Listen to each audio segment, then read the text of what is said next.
Hello, hello. Check, check.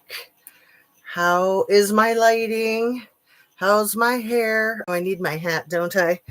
I'm going to give people a minute to find the live and just kind of get started with the regular stuff. Like everything I say is simply my opinion for the sake of hoping to start a conversation, open up a discussion, learn something, be educational. All my videos are made for the tube of you and me, and it's an infotainment platform. Let me bring the camera a little bit closer if I can. Let's see, turn on your notification bell. There it is. Turn on your notification bell to ring a ding ding. Share a video of mine with somebody that you think would like my channel. Make sure you're still subscribed if you are subscribed, and if you're not, please consider doing so. I move this ever so slightly, will everything come tumbling down? Probably. So yeah, I'm kind of feeling like I should have a hat on because my hair's kind of funny. I thought it looked cute until I came on live, and now I think it looks stupid. You know what it is? It's the angle of the freaking camera. Because when I'm looking in the mirror, I'm like straight on, and then my camera is like slightly up. And it's, I don't know if it's like a fisheye or what, but anyway, let's hit the like button and let's get started. There's so much to talk about. I just, you know how I am. I like to be so straightforward and speak from the heart with you guys always. Like, otherwise, what's the point of doing it? Like, who isn't on complete overload that's paying attention to the news cycle? It is a mile a minute. It is completely insane. And yay, Kristi Noem was fired. And boo, the guy replacing her is probably going to be worse in my estimation. Not a surprise. Like, can we just get the amendment to Section 4? I think that's right. Where we just get rid of all these treasonous rat bastards. Anna Bees, I love you and I miss you. You're so cute. I missed your hearts. You are so sweet. You're the best. I know when I don't come on live, I suffer. And then when I do come on live, it's such a great relief. So thank you. Thank you for being here. Thank you for watching. I feel like I need my eyeglasses. They're a little smeary. One sec. And I know I have like a whole little cup full of the thingies. If I can find them. I have a, there they are. Yay. You know, I'm constantly trying to clean and organize. You know how that is. You know how much fun that is. Isn't it crazy how out of control stuff gets? Like every day, like no matter how much you clean, no matter how much you organize, it's just nuts. I mean, it's not like I'm the cleanest person. It's not like I'm the most organized person. I admit it, but I do clean and organize every freaking day of my life. And sometimes I just feel like you can't tell. Like sometimes I feel like I can't tell. OMG. Oh, it's the beauty of being a mom, right? You don't realize what you're signing up for. My goodness. Like I always say, like nobody comes over to your house and says, "Oh, how come your husband's so lazy? He doesn't clean more." Nobody says that. Nobody thinks that, right? It doesn't matter if you own your own business, if you work full time. It's all on us. I'm going into work. Oh dear. I thought you went in at 7, but we're not in the same time frame, are we? Are we on the same time frame? We must not be. I had been thinking that we were. So I always thought that like when it was 7 for me, it was 7 for you. But no, you're probably an hour earlier. I can't believe I didn't put 2 and 2 together. So let's quickly go over a sketch of what I want to talk about because it's like a million effing things. And I don't want to be like all over the map, but I can pretty much guarantee you that I will be. I want to talk about the effing chloroform in the Ashley Smith, Caleb Flynn case because nobody's talking about that chloroform. So then I was thinking, well, maybe it's just me. Maybe I'm like running with something that's not there. They are trying to pretend it's not there. He did searches. He had access. Any of us that have watched the body cam videos or listened to the 911 call, we know those girls were out cold, with hooting and hollering and sirens and dogs howling and barking and 20 people going in and out of the house. They were not stirred until somebody went in there to wake them up at 9 and 11 years old. Of course, some kids are deep sleepers. Some kids can sleep through anything. But I think one of the biggest giveaways, other than the fact that the chloroform was mentioned and that the police say that there were searches for chloroform on Caleb's devices before this heinous crap that he pulled, and that he had access to it through his work. It's just so sad. So him and his lawyer are trying to get a freaking gag order on the case. And I went to the courthouse yesterday to try to get information. I went over the charges with my husband with a fine-tooth comb, and he told me what to ask for. I drove to the courthouse. I wrote out my request right there in front of them. And they said, yeah, we don't got nothing. Everything we've got is already online. So it wasn't until today that I found out about the attorney pushing to get a gag order. It's absolute bullshit. He just doesn't want, oh, sorry, did I say the S word? How many minutes in? Oh, I'm so close to 7. I can let it slide, baby. I definitely gave them something. Right. So then they've tried, like, on, online, public opinion. They've tried to say, no, it might have been NyQuil, because that's a lot less lethal. And so they're pretending. Then they're like, well, if it might have been NyQuil, then it might have been melatonin, which is obviously completely non-lethal and is not going to put somebody out cold like that.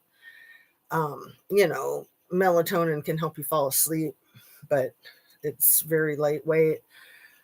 It's infuriating because the truth is important. It's very important. I mean, it's a delicate issue, but we're all trying to learn from all situations, all of us. We're all trying to get justice for the victims. We're all trying to prevent future attacks like this. And if you try to pretend it didn't happen, that's not helping anybody. That's not helping the victims. That's not helping domestic violence prevention. That's not helping humanity. One lie leads to another, and especially for the actual victims, like the children, they know when something's not right. They know. They intuitively know, and they're already going to have enough to deal with the situation as is. And I'm not saying that they need to know that their father rugged them, but eventually they're going to find out one way or another. If he did, I don't want to say definitively that he did, because that's not my decision to make, whether it's definitive or not. But if he did, they need to know that. Everybody needs to know that that's the kind of guy this is. But I did find out he's in solitary confinement. So maybe the freaking people in the jail already have found out, the buzz, the word on the street, and they know that he did something to his kids to make them sleep like that. And we all know how criminals are. They have no tolerance for the people that hurt children. 0 tolerance. So he's in solitary confinement. And maybe that's why, kind of like Chris Watts. He's a freaking another Chris Watts. So in my thumbnail, I put a beautiful picture of Ashley Smith and her disgusting widowed husband, Caleb Flynn. That's from it looks like it's a family vacation. I cropped out the rest of the family and just them. It's actually from her mother's Facebook page. And she looks so much like Suzanne Morphew in that picture, doesn't she? And then the other split screen photograph is, oh, Petty. I just had her name a second ago. Hannah Petty, whose chiropractor husband poisoned her with lead consistently. So both of these men seem like perfect catches, seem like they have the perfect life. Both beautiful wives with 2 kids and nice house, and everything's going well, but just they want more, right? They want what they want when they want it. Fickle SOBs. Hannah Petty's husband had life insurance policies on her, I think totaling over $2 million maybe. And I'm going to guess that Caleb Flynn did too. I have had that suspicion all along. I would imagine a lot of people have had that suspicion all along. That's usually the case, right? It's usually an affair and money. Follow the money. So yeah, there's a lot to talk about, of course, with the war, with the freaking government, with the Trumpstein files. I need to watch more comedy. I try to like fill my content with the funny stuff because it's a great way to learn the news and keep it light. But I just have this tendency to go to the hardcore stuff, like MS Now and the Democracy Now and Jen Paszynski and Lawrence O'Donnell. Legal AF, Midas Touch, Boston Brian. Boston Brian sometimes makes it funny, but he's pretty serious too. Some of the comedians that I love so much, like Christopher Titus and Hal Sparks, and they cover really good material and they're really funny, but I haven't watched them as much lately, and probably because their videos are longer like mine, and it's just harder to squeeze them in. And yeah, I actually was watching some shorts today because I feel so tight on time and there's so much information to share, and I wanted to share a couple of them with you. So Mr. JE, Jeffrey, did you know he was considered a hyperfixer by the inside crowd? The people on the inside track considered the little e a hyperfixer. Is that wild? I'd never even heard that term. So what a hyperfixer is, I guess, is somebody who can just kind of float between cultures, which would be really important when you're working with the country that begins with the letter R, the country that begins with the letter I, maybe China, maybe North Korea, who knows? I've been watching comedy and Mount Everest videos. Good for you, Annabes. It's so important to take care of ourselves, right? I've been doing my yoga, hanging out with my puppy dogs. I mentioned that we had to replace the car that my 18-year-old crashed a few weeks ago. I think he crashed it 2 days before Valentine's Day. And today's the 5th of March. So it's been like 3 weeks, a lot of running around, car shopping and dealing with the insurance company and the rental car and blah, blah, blah, blah, blah. So we got a good car to replace for him. And then with the insurance money from the car that he wrecked, it was a Toyota, kind of an older Toyota pickup truck, Toyota Tacoma, but they hold their value. So the insurance company gave us more than what we paid for it a few years ago. And so we're able to replace 2 cars, the one so that he'll have a car to drive. And then the last car that he crashed of ours, when he ran into the deer that car was a beater, so it wasn't really worth much. So now we can replace that car too, so that we have ample cars to go around, because we were like down a car, with 3 kids of driving age. Like at Christmas, we had like 6 cars parked in front of our house.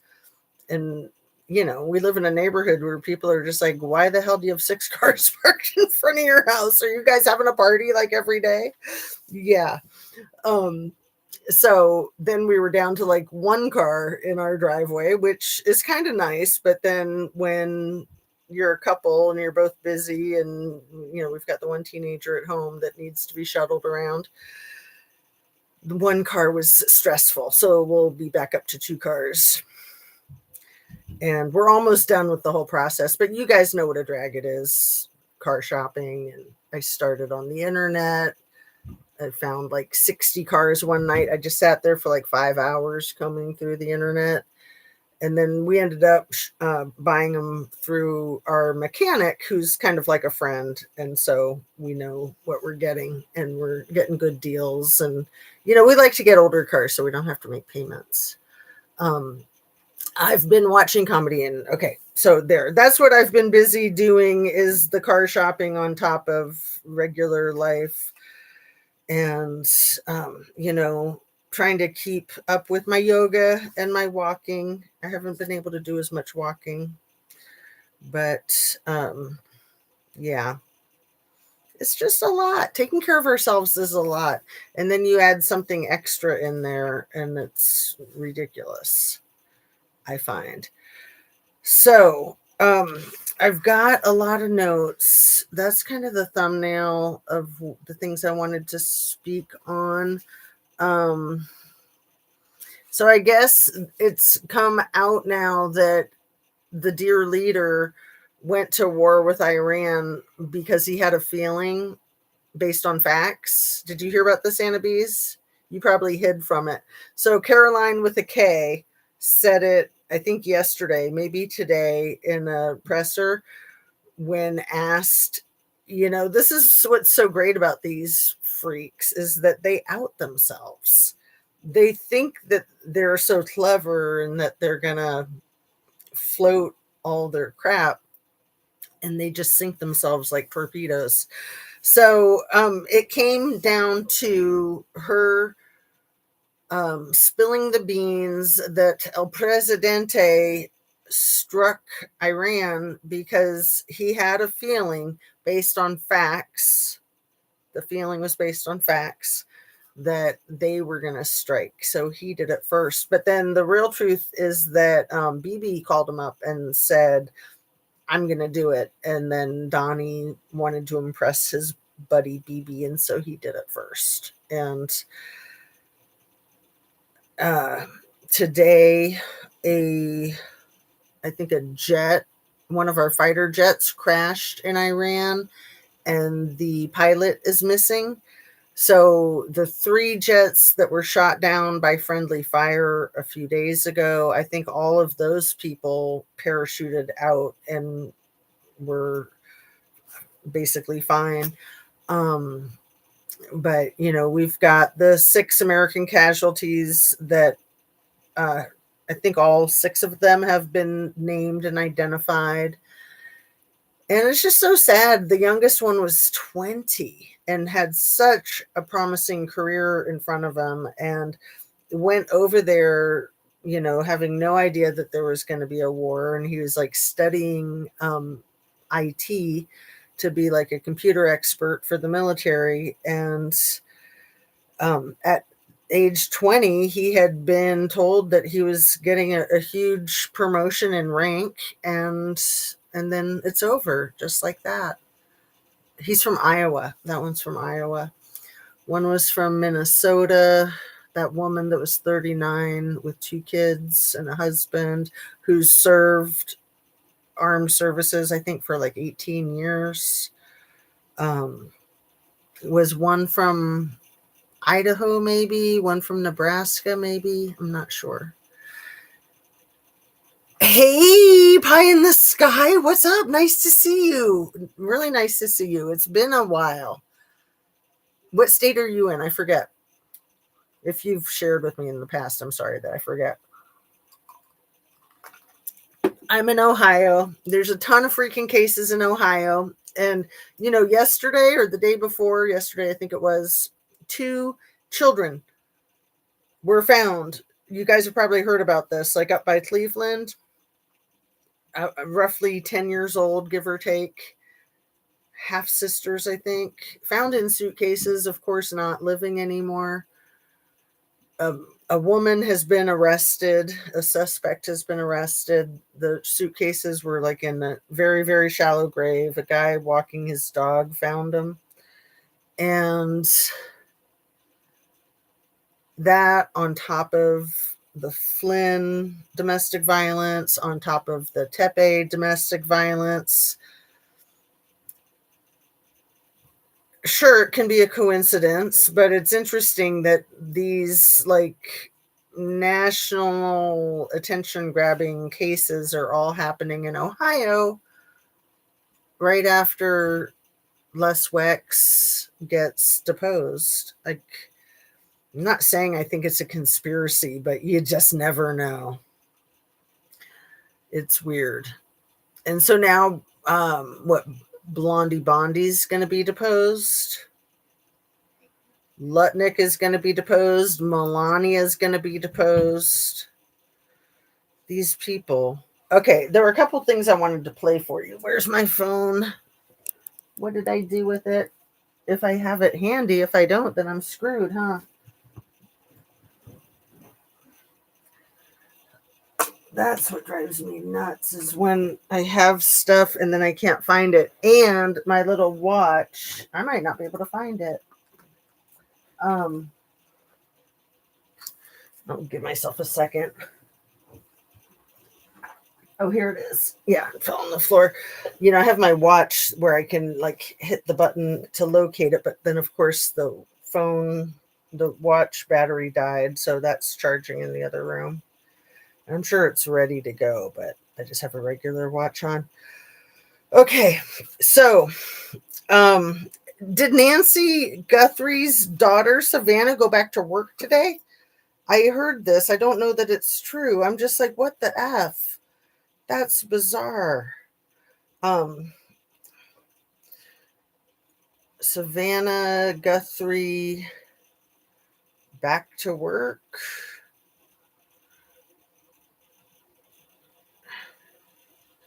Yeah, she did do her first Today show today. That doesn't make sense to me. I mean, sometimes it is good just to stick with your routine and stay busy, but it's only been a month. That to me is crazy. I don't understand. I kind of think maybe Savannah's being manipulated. I mean, obviously she's being manipulated, but you know what I mean? So, yeah, I was going to ask you guys if you knew if that was true, because it just doesn't seem like it could be, but apparently it is. So yeah, I keep up with my Katie Fang, my Heather Cox Richardson, my Luke Beasley, Secular Talk. Senator Sheldon Whitehouse gave the most amazing presentation today, you guys. I'm going to link it up in the description right now as I'm talking. It's 48 minutes long, so I'm not going to play it for you, but I will kind of recap it if I can. But first, let me put the link in the description so I don't forget or take a while to get to it.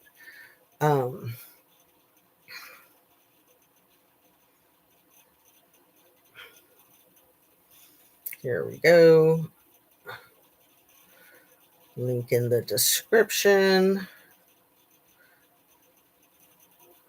And I subbed up to his channel. Here, I'm just going to put Sheldon Whitehouse. Senator Sheldon Whitehouse.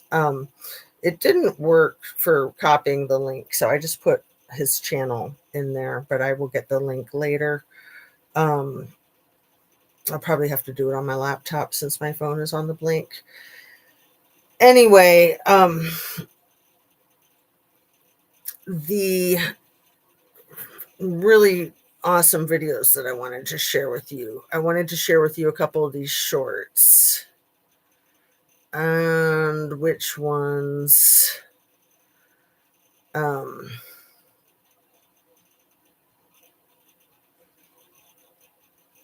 you a question. Do you really think that this is the best? This is the best one that I wrote down. Cliff Cash comedy. And again, I'll try to link it up in the description, but let me just play it for you and see. I'll just play the sound. Like, you don't really need to see the phone up close, so I'll put the phone over here. Ask you a question. Do you really think that Donald Trump won?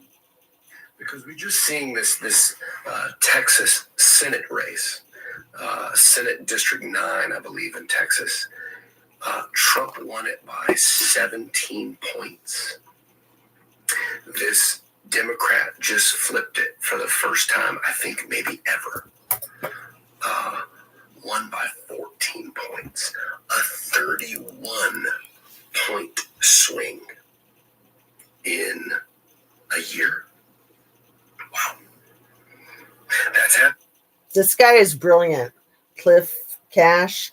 He studies theology, and he's also a comedian, and he's into politics. All over the country in these special elections. It's going to happen in the midterms if they're allowed to be fair and free. So my question to you is, do you really think that's an anomaly? Because I don't think it is. I don't think it's exceptional. I don't think it's insane. I think it's the reality.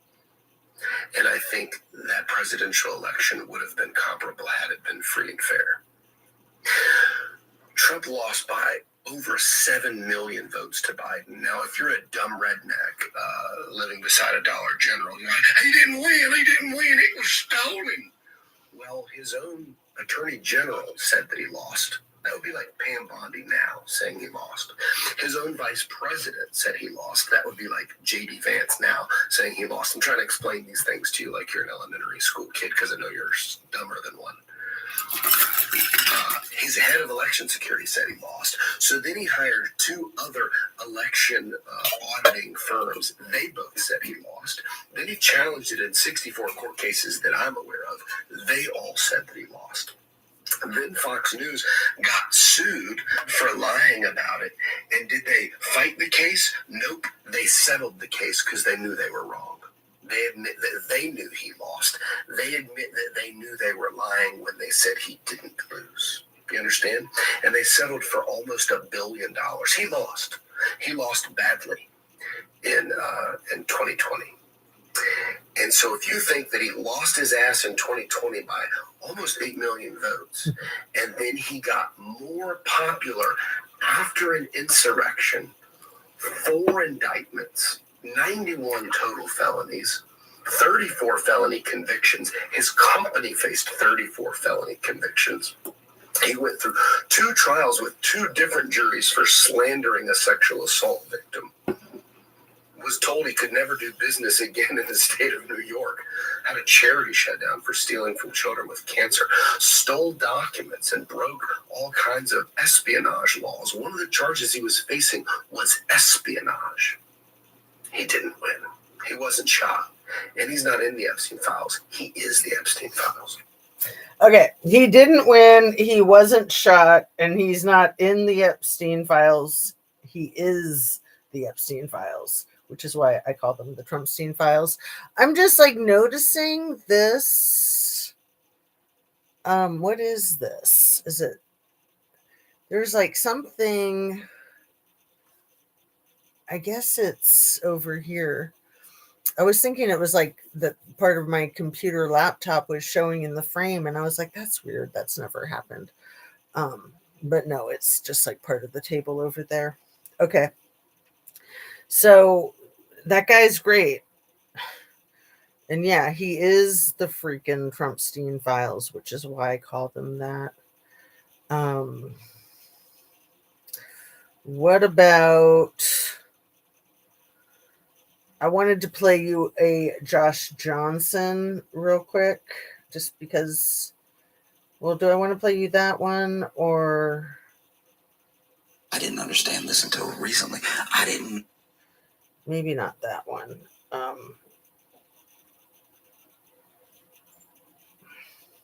didn't understand. It doesn't. The short. See, this is why I don't like to watch shorts, because they play themselves, they loop themselves, and then instead of being able to see the the shorts that I watched, it has them stacked up on top of each other. So it says that there's 7 of them, and I can't see all of them. Okay. This Naomi Campbell one I wanted to show you.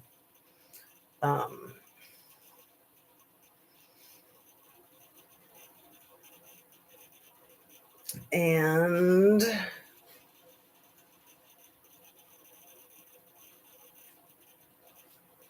okay, I'm going to play this Naomi Campbell one for you. My mother always used to say, birds of a feather flock together. Let's talk about those birds. Naomi, what's going on, girl? Let's start with this basis. Jeffrey Epstein was convicted in 2008. Anybody that was hanging out with him in his circle after 2008 enjoys the company of a... Because I promise you, if the world knew in 2008 that Epstein was a pedo, then these people in his circle knew as well. His island was literally referred to as Pedo Island. Well, Naomi and Epstein had lots of contact after 2008. Get-togethers at his Manhattan address. Invitations from her to him to attend her Dolce & Gabbana celebration in Paris. Lots of emails between Naomi and Jeffrey's assistants, or vice versa, to schedule meetings. Lots of meetings between these two. This was earlier in 2001, Naomi Campbell's birthday. Do you notice anybody else in this photo?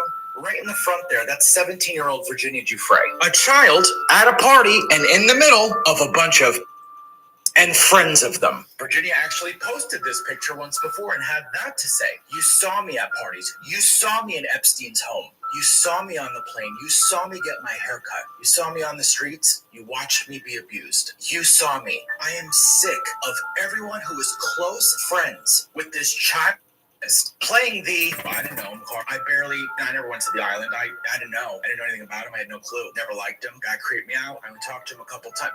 No. You were part of his circle, which means you were part of the ring, which means you were complicit. My mother always used to say... Say it like it is. So there's a Trumpstein victim that's new to me that has been making the rounds. And I think I have her name right here.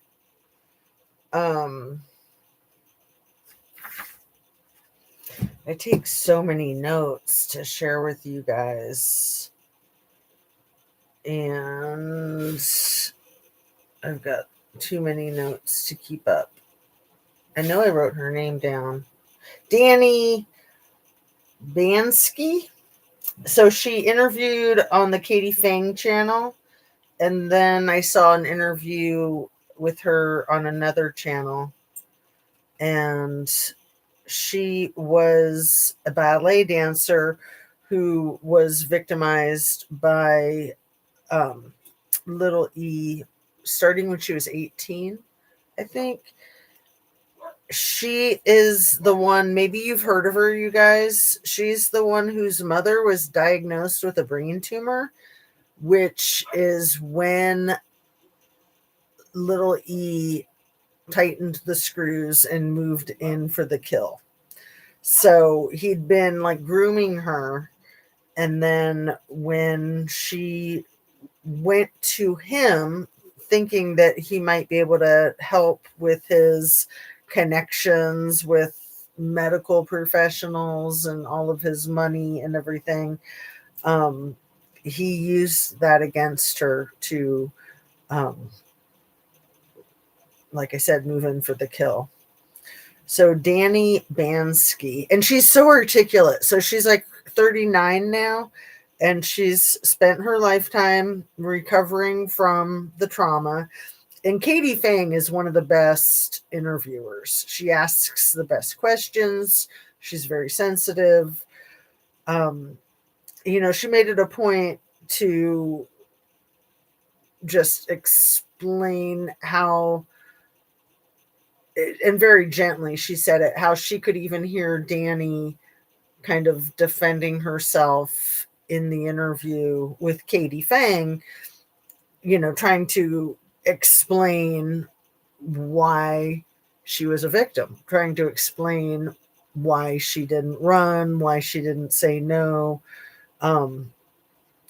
Just kind of that defensiveness, like expecting people to judge you and question you. And it's so terrible. It's so terrible. It's part of the gaslighting.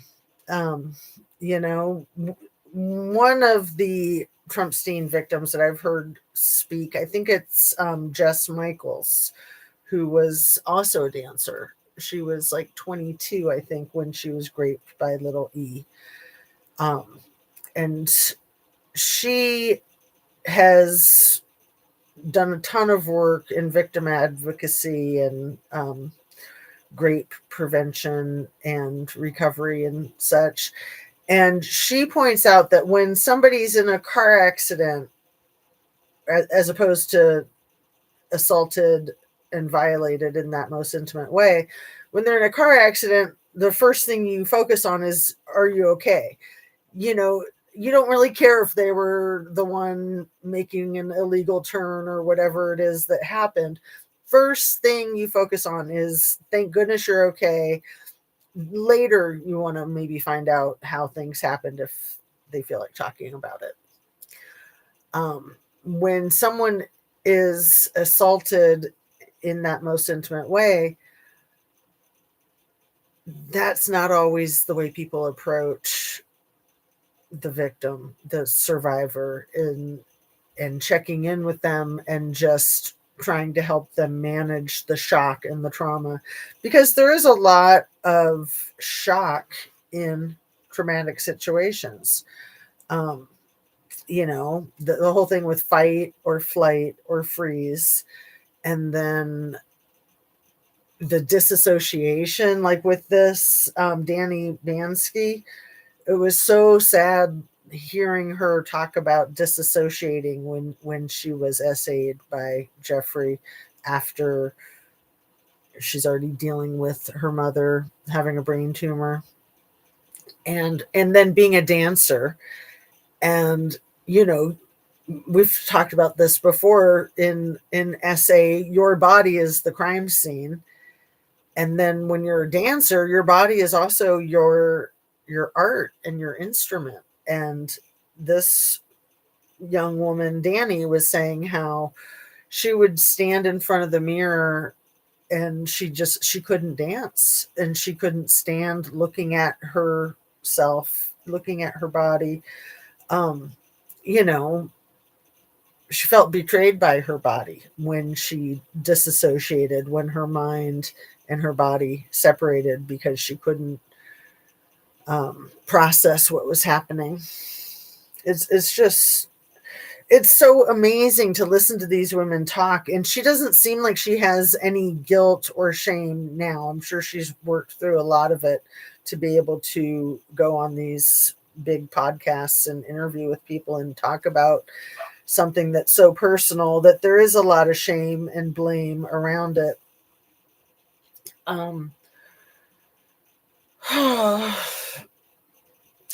So I've got something I wanted to share with you guys. Remember Adelita Grijalta, the representative from Arizona? I've meant to bring this up, and I don't think I have yet. Maybe I did, and I'm just forgetting. But Adelita Grijalta was the one whose father passed away when he was the Arizona representative. And then she was voted in by a landslide. And then Mike Johnson did the whole thing, where he shut down the government for 2 months, I think, for like 60 days, 58 days, something like that, like in the fall, like November, December, to prevent, well, she won the election in November, and then she was supposed to be sworn in December. So it was probably December and January was the shutdown. It's all a blur now. That's so 2 months ago, right? But Adelita Grijalta is also the representative for Tucson, Arizona, where Nancy Guthrie went missing from. So she had to be involved in that catastrophe too. And I just thought, how interesting. What a coincidence, right? What a coinky dink. Oh, I saw his set last night. Oh, yeah, you're talking about the Josh Johnson. And then I've told you guys about this Sammy Obeidi, Obeid, Sammy Obeid. That man is so funny. So funny. I know I've linked some of his videos in the description in the past, but I'll try to do that with tonight's video too, with one of his most recent ones that is just killer. He's just sharp as a tack. I remember the regime is out of control. Yeah. Yeah. And aren't we in like a partial shutdown right now? It's impossible to keep up with this stuff, isn't it? It's completely insane.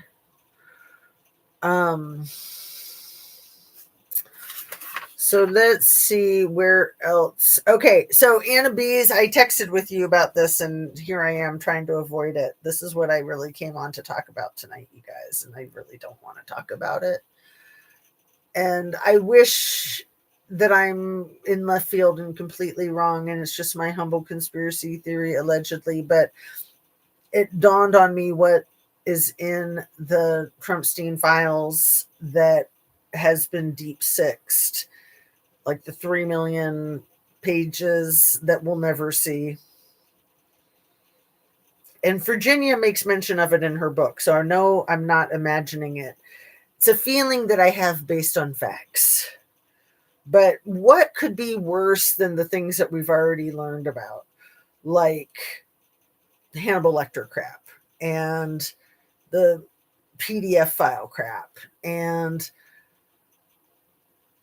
the Handmaid's Tale, slavery, baby making, stealing, and the unaliving, and the hiding the bodies and disappearing people? Like, what could possibly be worse than that? I'll give you guys a minute. And Anna Bees, if you want to put it in the comments, feel free. So I'll just say one word about what Virginia mentioned in her book probably 3 times. And you guys know I read her book twice, and that was like 6 months ago, almost, maybe, what came out in October. I read it like not the day it came out, but like within a day or two, I think. I actually probably did buy it the day it came out. I think I did, because it came out on a Tuesday, and I had went to the store on Monday, and they said no, new books come out on Tuesdays. And so I went back and got it Tuesday probably and took it home. And I might not have started reading it that night, but if I didn't, I'm sure I started the next night. And I basically didn't put it down until I finished it. And then I read it online to you guys. But the one word, I'm going to just spit it out, that she mentions 2 or 3 times in the book, I think, is animals. Okay. What say you, dang it, Nancy? Yeah, I'm trying to avoid the topic. This is the stuff that they really don't want us to see, because as gruesome as all of the other stuff is, and the orgies and making kids do things with each other, and the abuse with inanimate objects and toys. Then there's the whole thing with the creatures that aren't human. And it's so disgusting, and I'm so sorry to say it. And I wish that I was wrong. I wish that I was just a nut job, and that was just me making it up.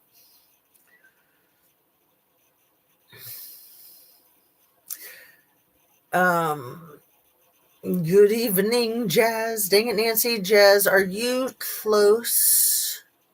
Who or to where they found the 2 girls in a suitcase in Ohio. I am not. That is Cleveland, and I'm a few hours south of Cleveland. I mean, I've shared with you guys where I'm at. I'm very close to Springfield.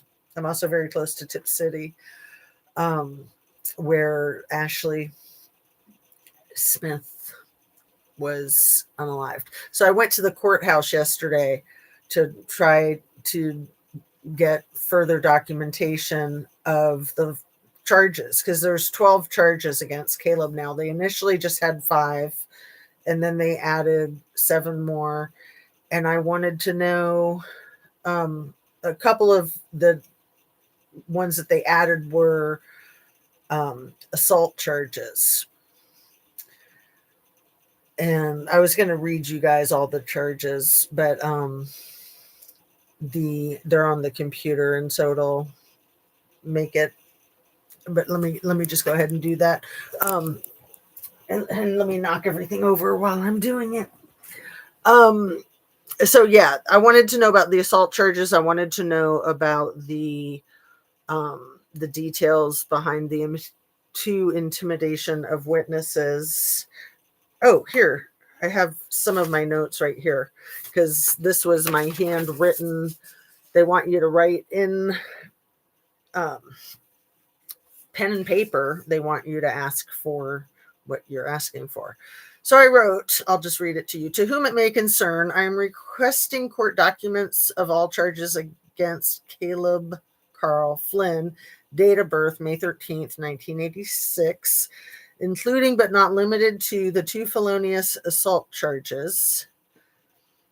So that's what I'm wondering, if the 2 felonious assault charges are against the children, or if those are the bullets that hit Ashley. And it could be either. It could be the bullets, and it could be if he did indeed rug the girls to keep them asleep, which it seems like he most definitely did, in my opinion. Then the question is, was it a carcinogenic controlled substance that he's not supposed to have in his possession, even though he has access to it at work? It's so highly toxic. And that's chlorophyll. So was it the chlorophyll, or was it just NyQuil, which still, rugging people is rugging people. Like, that's just crossing a boundary that you just don't cross, right? Poison.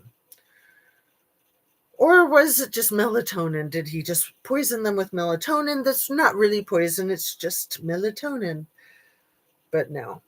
Okay, so the 2 felonious assault charges. I really wanted to find out what more information about those. Okay, and then the 2 for tampering with evidence. Those are 2 of the new charges.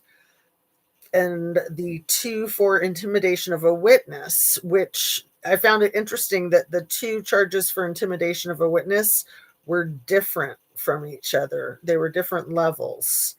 One of them was a felony of the 3rd degree, and the other one was misdemeanor.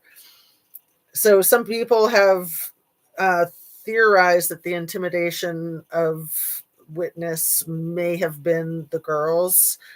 I'm going to take a wild guess, because they're different, because one's a misdemeanor and one's a felonious, a felony charge. I'm going to guess that one of them is probably the girlfriend. And I do think that the girlfriend is, she quit her job. And I think I might have had that in my last video. For me, her quitting her job was confirmation. But that kind of, word on the street is that, yeah, duh. So I'm thinking that she's probably one of the witnesses that he intimidated, and that maybe the mother-in-law was the other witness that he intimidated with all of his effing lying to her, in bald-faced lying to her right after he unalives her daughter. Okay, and then the obstruction of justice, another charge.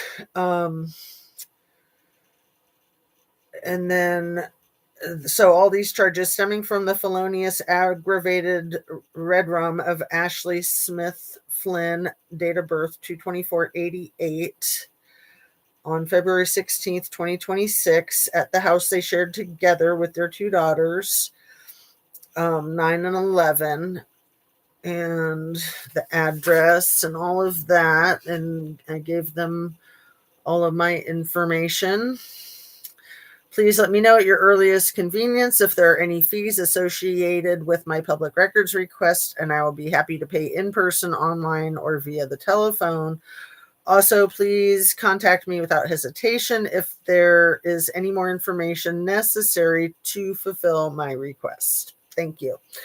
And yeah, they're trying to put a gag order on things, so I got nothing. Which I know two other content creators that are having trouble getting access to records too. Plunder has been very successful in getting access, but I'm pretty sure that she used to work for mainstream media, so she really knows all the tricks of the trade, and I think she has a lot of personal contacts too. So thank goodness that she's so good at what she does, and she puts all of those raw body cam videos up on her channel for all of us to see and hear for ourselves. The 911 call, that stuff is invaluable, absolutely invaluable. Mookie, come here, baby, come here. What you barking at, girl? Let's see. Sorry, I just heard about it. Yeah, the thing with the two girls in the suitcases is unreal, isn't it? Unreal. So they did make an arrest of one suspect. And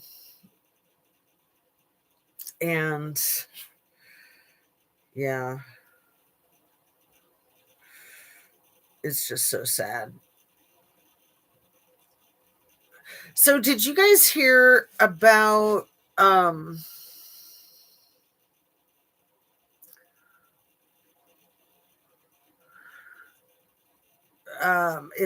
sorry, I'm reading another note of mine. In the Nancy Guthrie missing persons case, I just heard a couple of days ago a report that the investigators were saying that they had to go through tens of thousands of vehicles. And I don't know what the make and model of the vehicle that they're acting like they have to go through tens of thousands of them. Did I drop my phone again?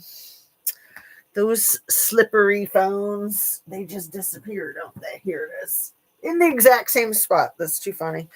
It reminded me so much of the white Hyundai Elantra in the Idaho 4, and such a red herring. Like, oh, now we have to go through 20,000 white Hyundai Elantras. Poor us. Let's see, what make and model?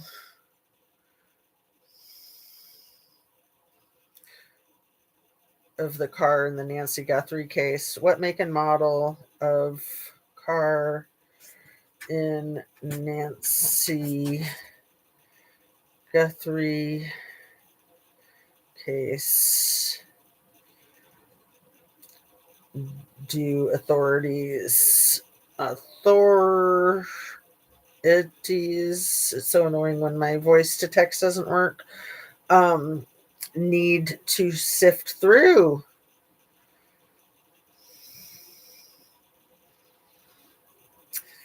Maybe it's all makes and models, right?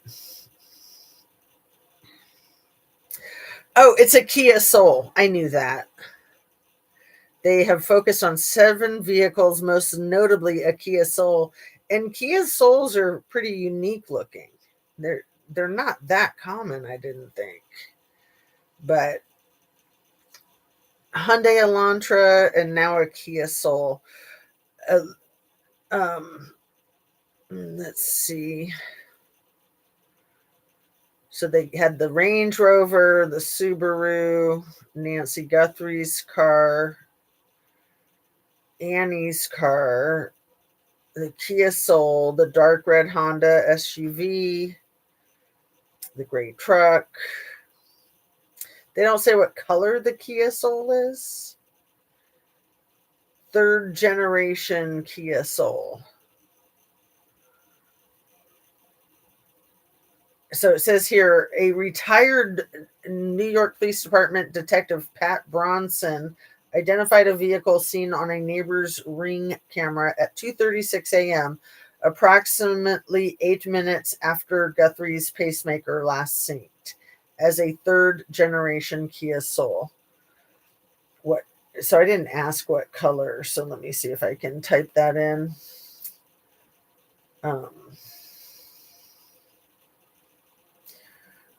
What color Kia Soul?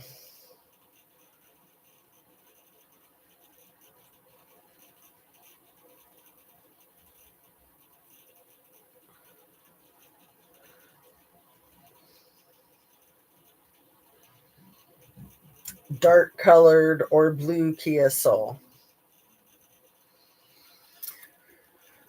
Oh, I just think it's crazy. I think it's crazy how much it's so reminiscent of the Idaho 4 with the white Hyundai Elantra. I don't like to see these similarities because I think that whole Idaho 4 case was just a complete crock. And I think that the Nancy Guthrie case is a pile of crap as well. Let me make sure that that is still working. It looks like it is. Ohio seems to be getting a lot of terrible tragedies recently. Exactly, Nancy. And interesting that it's just like 1 or 2 weeks after Leslie Wexner finally gets deposed. Because that was huge. That was absolutely huge. I'm sure I'm not the only one who didn't believe that he would ever be deposed in his lifetime.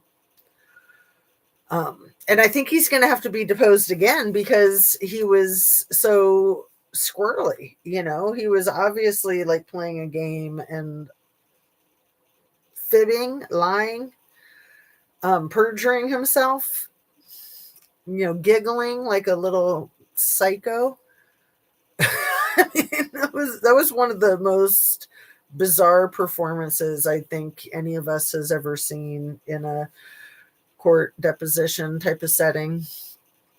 So yeah, it really makes me wonder, although it's hard to think that like the Tepe case and the Flynn case, it's hard to think that those could be orchestrated beyond the domestic violence. But the situation with the little girls and the suitcases, again, the timing, like why now? Are they just being discovered? Part of that could be because of the weather, because it's been raining a lot. So all the snow's been melting. It's been warming up. We did have a lot of snow, but I mean, dogs would be able to smell that even frozen. I mean, even if they're not trained cadaver dogs' noses are extremely strong. Their olfactory senses are like 200 times human olfactory senses, the sensitivity. Iqmael found a white Kia Soul. They slow it down, caught it going back and forth about the same time. Not Iqmael, dang it, Nancy. That's another red flag for me. I mean, I just think of it as like a red herring. The white Hyundai Elantra was a red herring. You couldn't get a more common vehicle. I mean, at least the Kia Souls, I don't think they're that common. And then Iqmael, shame on Iqmael if he's the louse that he seems like he might be. I mean, he's the one who introduced Zanime to the streets of YouTube, and she's all kinds of crooked. So I don't trust Iqmael anymore. After that, I used to like I watched him with, I think, the Gabby Petito case, and I watched him with the Kylie Rodney case, and then when all that crap happened with Zanime and him, I was just like, yeah, I don't know what's up with this guy. And the name of his channel, which is basically like licked me in pig Latin or something. I don't know. It's funny, not funny. It's wackadoodle. He was very bizarre. An 80-something-year-old man went missing and found X less than 100 yards to his house 3 days later. In my opinion, this case is such BS.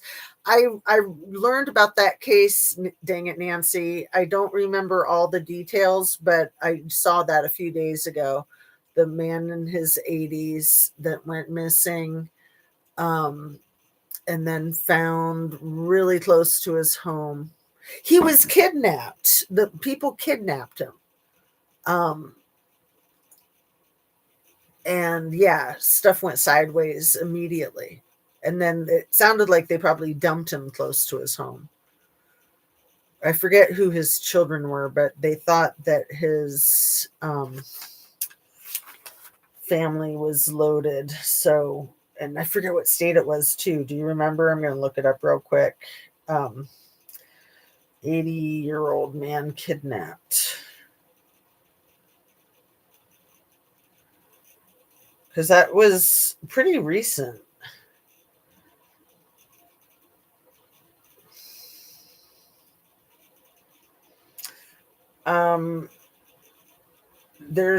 So there was the one in Sydney, Australia, who was 85. It was a case of mistaken identity. Yeah, that's the one. So his name was Chris Bigzarian, who was abducted from his home around 5 a.m. on Friday, February 13th.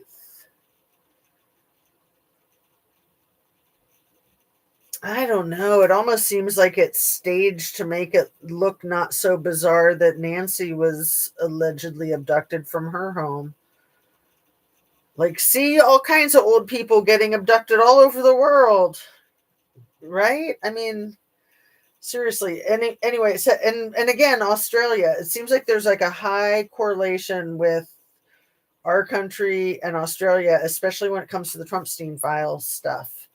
And you got to remember, Virginia Giuffre was in Australia. So the police are 100% certain, in quotes, that this was a case of mistaken identity and the perpetrators intended to abduct someone else. Despite the mistake, the victim has not been released. Oh, this one survived. Authorities reported that video photos of him injured were circulating among underworld circles, and there were concerns he was tortured. He was believed to be alive as of mid-February. Okay. And then here we go.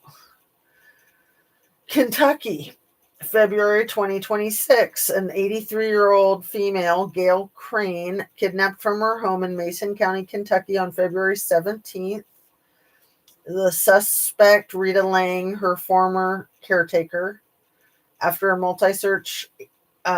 multi-agency search, the victim was found with minor injuries in a vehicle with the suspect near Frankfort, Kentucky, following a police pursuit.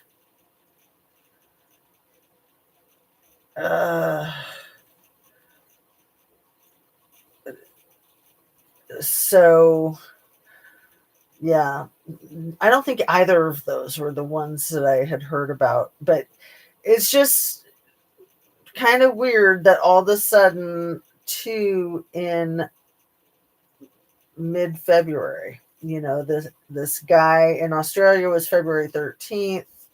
This woman in Kentucky was February 17th, and then they're both found alive. It almost smacks of a setup to make Nancy Guthrie seem both not so bizarre and hope that she is not deceased. That's crazy. I mean, usually when people go missing, it's because they wandered off, right? Elderly people. When elderly people go missing, there's that wonderful song by Fastball about the couple that went missing in their car, Texas couple. The what is the name of that Fastball song?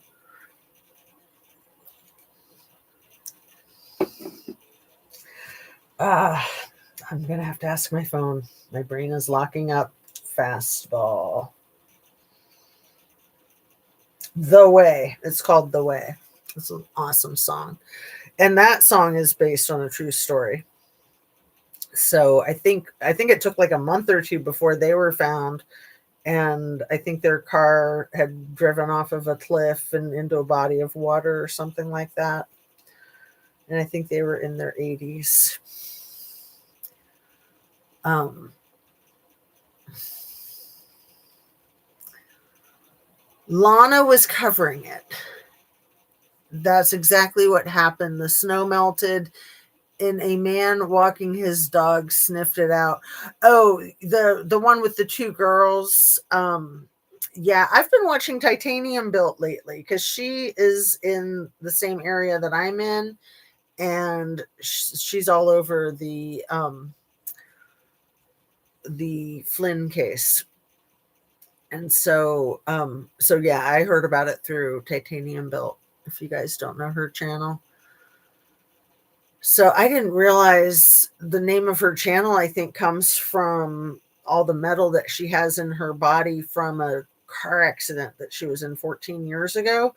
And she has said that she has a 3-hour video where she tells the whole story, and I've been wanting to watch it. Again, it's a long video, but I'm curious. I love hearing people's personal stories.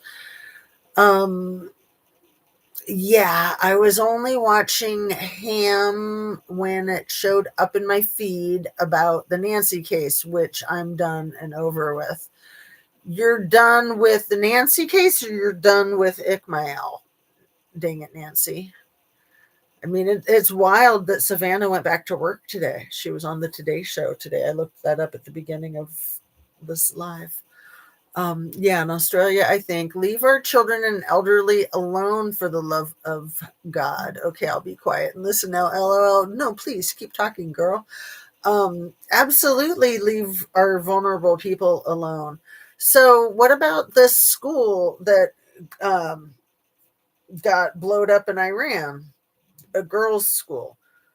So when I mentioned it on my channel, I think I said that I had heard 118 children were uh, deceased in that. And now I think the number is like 160. But I think that that includes people that aren't kids, but that most of the 160 is kids, and that they were ages 7 to 12. And then I can't help but think, were they being abused? Did they need to be quieted? Like, why target a school? And I think that it was an Israeli bomb that hit the school, but we're working with them. That's insane. And that the school is like next to a military base, but come on, there's no excuse for that crap. And then I think there's like 600 people that were gravely injured. And then I heard reports today, trigger warning, that parents ran to the school. Trigger warning. They ran to the school and they were literally pulling limbs out of the rubble, you know, um, disconnected limbs and other parts too. Um, Unbelievable. Just sickening. It reminds me of all the kids at the Guadalupe River flooding in Texas this last 4th of July. It was like 118 people, I think, that passed away in the flooding. That That was so messed up. That was so insane. Um, I don't know fastball. Oh, Anna Bees, you'll love that song. I would play it, but then I wouldn't be able to monetize my video. Um, I should just go ahead and play it anyway. But I'll put a link to it in the description. It's one of the coolest songs, I think, ever. I think it's like 20 years old, but like they've done very well for themselves with that song. It's a beautiful song, but it's very sad. Like it sounds like a happy song, but then if you listen to the lyrics, it's very sad. People in Arizona get lost all the time. They're going driving into the desert and get lost. Ooh, that's scary, especially when you run out of gas and water. I know that happens in Alaska a lot because Alaska is so effing big and people don't realize how big it is. And that movie Into the Wild, it was a book and then a movie, portrays that very well. And a lot of people that go to Alaska to disappear, like a lot of people that go to Alaska from the lower 48 are hiding. They're running from the law or from family or something. I like to see my camera. I like to see my little blue light in the camera so I know it's working there. Stay. Okay. I'm getting more comfortable in my studio space, but always tweaking it. And especially like I need a mic that's not going to fall over. I need my phone somewhere. Like I have a stand for it, but the stand that I like is in a different room. So I have this stand and I'll put it there, but it'll probably fall. But then it'll quit falling on the floor. So, yes.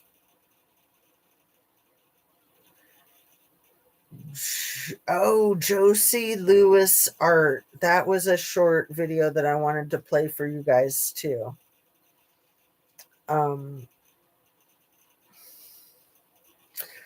Very inspiring. I can't even remember it right now, but I wrote it down. So I remember that I really wanted to play it for you guys. Let me see if I can find it real quick.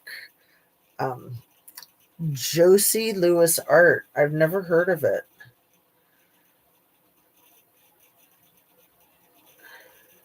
Never heard of the channel. Oh, this is so awesome. It's about here. I'll just play it and then we can talk about it. It's 2 weeks ago. It's gotten almost 1.5 million views. And let me try. It's unsanctioned political graffiti, yeah. But they Here we go. It's unsanctioned political graffiti, but they use light instead of paint. An anonymous LA-based collective called VJ Bombs are filmmakers who use high-powered projectors to turn city walls into canvases for dissent. They create guerrilla projections as a form of peaceful protest, calling them accessible, disruptive, but not violent. The work is confrontational, sometimes even grotesque, and sometimes hauntingly beautiful, such as the image of the Statue of Liberty slowly sinking. In an interview, they said, "The sweet spot for us is when architecture and message intersect, when the building itself becomes a part of the story we're telling." This image was projected on the Twin Towers jail in LA. Their work is projected without permission or forewarning. Since it's projected from public spaces, sometimes a car or a nearby lot, and it's certainly not permanent and doesn't cause any damage, there's not much the building owner can do. By using light instead of paint, they can take over a massive space, get tons of visibility, make a strong point, and then disappear before the police arrive.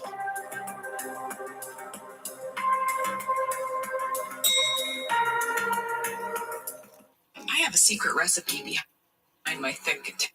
Okay. Is that so cool? So yeah, that's like the images. I think they were doing that in London with the Trump-Stein couple. Unsanctioned political. It's unsanctioned political. This is why I don't like to watch shorts, is because they have a brain of their own. But I'm glad that I caught some shorts today, because like that one was very inspiring and educational too.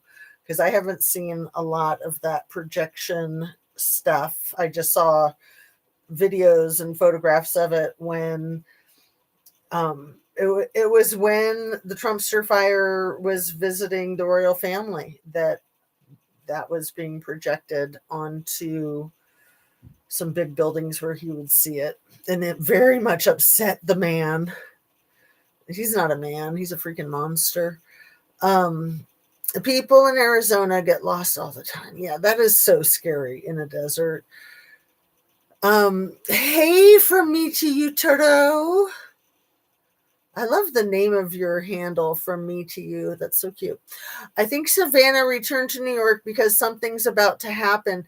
I hope something's about to happen. See, I kind of assumed that she was told to, that she was basically instructed to. I mean, she's being held hostage, basically, right? Savannah's being held hostage by her mother being disappeared. But what do you think's going to happen? I'm curious what you mean, from me to you. Please do share. Go on. I heard 158. Oh, the people in that Iranian female girls' school that got bombed. And then there was that thing with the consulate in Dubai that um, Iran bombed. Was it the American consulate in Dubai? But everybody had already cleared out of it. I was kind of trying to talk about it in one of my last videos, but I was like very foggy on the facts around it, and I still am. But I just know that that's a very big deal. Like, embassies and consulates are supposed to be like churches and hospitals and schools, like they're off limits. So it's sending a very clear message, right? And especially Dubai, that's like,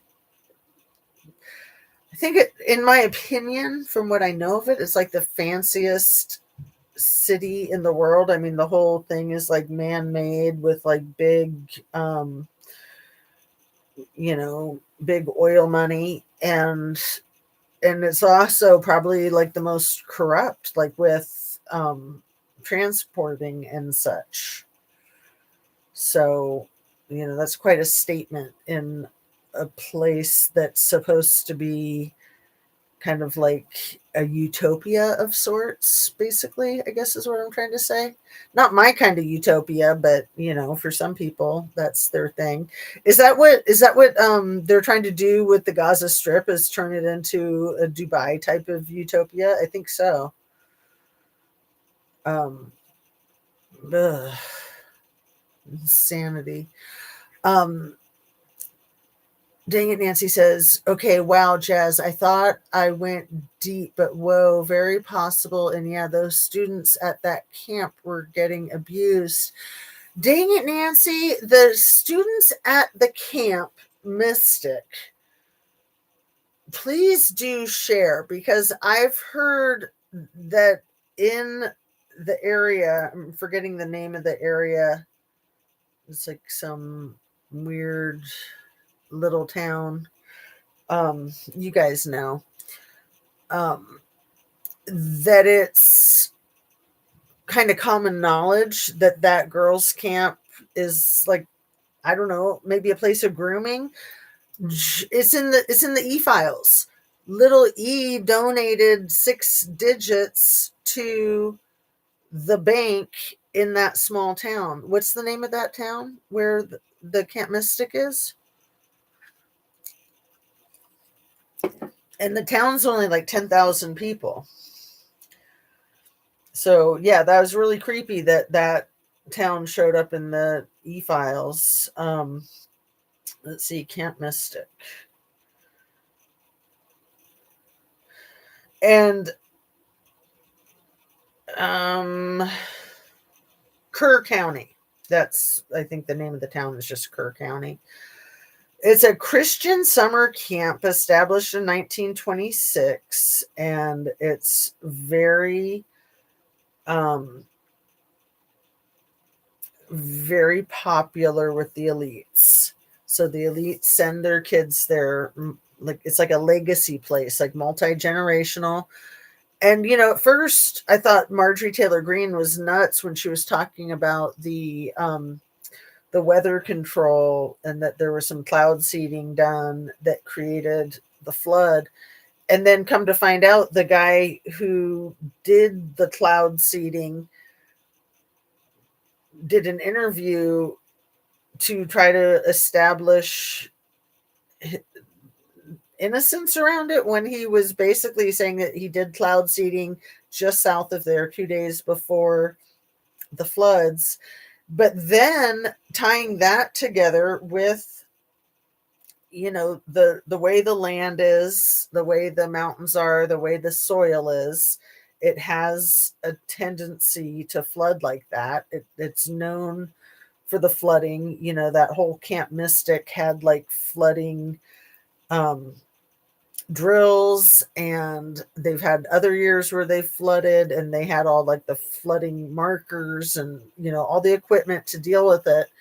But also, when JD Vance came to this area, Miami Valley of Ohio, and went on the Little Miami River canoeing, and he had the Army Corps of Engineers manipulate the river so that he would have more water for his canoe trip, when there's lots of rivers around here that he could have chosen from, rather than trying to engineer Little Miami River. Like, why not go to the Greater Miami River or the Mad River? But it made me think that maybe that was like a test to see about releasing the valves to flood an area. And then I looked it up, and sure enough, that's something that's done with that Guadalupe River. So it could have been a natural disaster combined with some cloud seeding and some river engineering. And then they had taken out all of like the alarms, and then the first responder that called into dispatch to say that the area was fully flooded and impassable, and that they needed to do a red alert. I think that was like at like 2:30 in the morning. And then the red alert didn't come until like 7 in the morning, like almost 5 hours later. And then it took Christy Nome 5 days to get there. It was like on a Friday, I think, Thursday or Friday. And then I don't think Christy Nome got there until Monday. Like, that didn't get her fired, but this did, because basically she let people know. She said that this is what I think got her fired today. She said that the Trumpster fire knew that she spent $200 million of taxpayer money on her advertising campaign, which essentially people think she was trying to lay the foundation to run for president one day. President Christy Nome, cricket killer, right? And that by implicating him, that was what did it, that was the final straw. When there's been so many final straws with that biatch, of course, it's all about him and his ego. Everything is all about him, right? Dubai is very fancy. But yeah, I wonder with the Camp Mystic, it was obviously, it was a total distraction from the Trumpstein files. And then famously, the douchebag Bigley Pigley brought it up when the news media, when an investigative journalist asked him a question about Jeffrey, and he stopped everything and said, "Wait, you're still talking about this guy? This creep? He's been dead for years, and you're still talking about him when we've got all these successes and the Texas tragedy, and you still want to talk about him?" And in my opinion, it was like he was literally trying to use the Texas tragedy as an excuse and a distraction in that very moment from the Trumpstein files. When, again, he was telling on himself, in my opinion. That was orchestrated and engineered, and the rain happens, like that's an act of God. But the things like taking away all of the safety measures and then seeding the clouds potentially, and releasing some of like the river dams or something. And then again, it's like the landscape there, the way the mountains are shaped and the texture of the sand and the soil, it like becomes basically like cement, like concrete, and the water just rolls down the hills into the rivers. It doesn't absorb into the soil at all at a certain point. And there's only like one other place in the country, or maybe even the world, that is that bad for flooding. And I want to say it's like in Kentucky or the Appalachians, like a certain area, maybe around Ashland, North Carolina, where they had that terrible flooding this summer. There's like only one other place in our country, and it might be the only other place in the world that has the similar landscape that's such a disaster for the floods as there in Kerr County. So, yeah, it's very suspicious potentially when these children get wiped out. Like, again, trying to pull the public's heartstrings, like, well, let's talk about these kids rather than the kids that were abused 30 years ago in the Trumpstein files. We got these kids currently in crisis. It's almost like what it seems to me. I don't know. That's the feeling that I get based on the facts, to quote Caroline with a K, speaking about the Trumpster fire and his pulling the trigger with Iran. It was his feeling based on the fact. Dubai is very fancy. I probably spelled that wrong. It looks right to me, the Dubai. I'm not sure. Very abused. I thought it said absurd. Very abused. A lot of elites and their children there. Some lady on the Sean Ryan show. Sean Ryan's an interesting character. I was so impressed with him when I first came across him on Sean Atwood's show. But then I found out that Sean Atwood has like deep ties to Russia. I'm like, what? He seems so good. But I know he's got a shady past, like he's been in prison, but I don't hold that against somebody. But that guy, Sean Ryan, I thought was awesome the first time I saw him on Sean Atwood. I've quit watching Sean Atwood. But then, of course, Sean Ryan got all weird. He's like a huge Trump supporter. But now he seems good again. And he seems like maybe he's turning on Trump. Maybe. I'm not sure because I don't watch him that closely. If you do and want to share. He's very well versed in the Trumpstein files. Very, very well versed. I think he's been studying it for like 10 years or something. I forget. So some lady on the Sean Ryan show is bringing awareness to the church related to it. Her brother offed himself from abuse. Pinky got 80 years from the abuse. Pinky got 80 years. The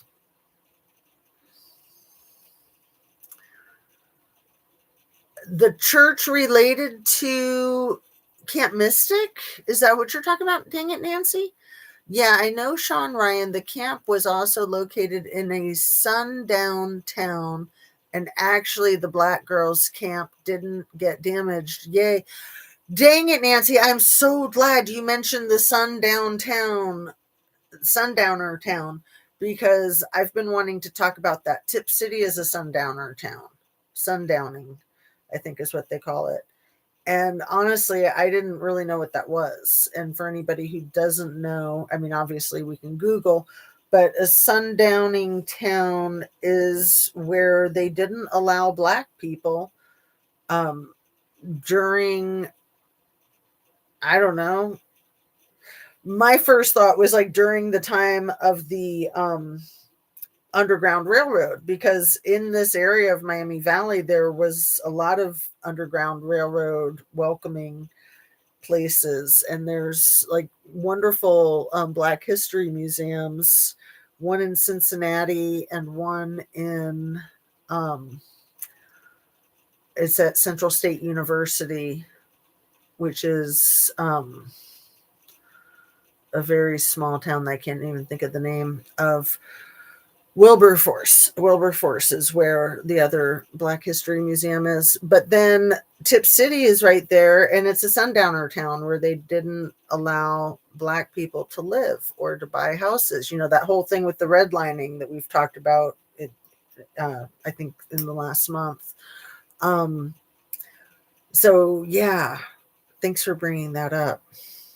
That's crazy. Little T is ridiculous. He's such a freaking baby, and we haven't really spoken much about the rash on his neck. I mentioned it in my last video, I think. Oh, I made a video at the courthouse yesterday, like a 1-minute video if anybody's interested in seeing the Miami County Courthouse. It's just me standing out front for a minute with horrible lighting. But that's what happens when natural light's the worst, really. But yeah, Little T is ridiculous. How did I jump from that to the other thing that I was just saying about the